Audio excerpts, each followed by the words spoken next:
Maxine Gutierrez birthday today. Happy birthday, Maxine Gutierrez, the bunso nila ni Miss Janine Gutierrez, August baby. So yan nga yung pagbati ni Miss Janine sa kanyang bunso, sa kanilang bunso. Happy birthday, little sister. Love you so much. I would die. Nakatag at minention niya si Miss Maxine Gutierrez with Punchy, ang doggy ni Miss Janine Gutierrez. Ito nga din ang pa-birthday greetings ni Mami Lotlot kay Maxine. It's my bunso's birthday. I love you, anak. May all my dreams for you come true. Okay, fine. Seriously, anak. May all your dreams come true. My love, you are loved and cherished forever. I love you, anak. Happy birthday. Samantala, Janine Gutierrez nagbahagi nga din ng mga kaganapan pa niya ngayong August. August is so exciting. So ayan, tinagi ni Janine Gutierrez. Ito yung kaganapan nila sa Venice, guys. So abangan na lang. Rarampa sila sa red carpet sa Phantasmia movie.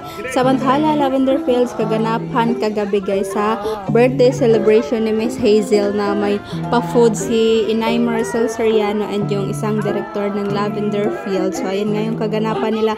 Lahat ng nagbe-birthday ng August may pa-blow ng candle. So ayan si Miss Jody, of course, the Lavender Fields staff, cast and crew. So ayan, happy birthday Miss Hazel, si Miss Gina Crab, si Miss Jody, si Miss Nancy, and yung iba pang event staff. So ayan, happy birthday sa lahat ng magbe-birthday ng August, guys. So yun yung kaganapan nila.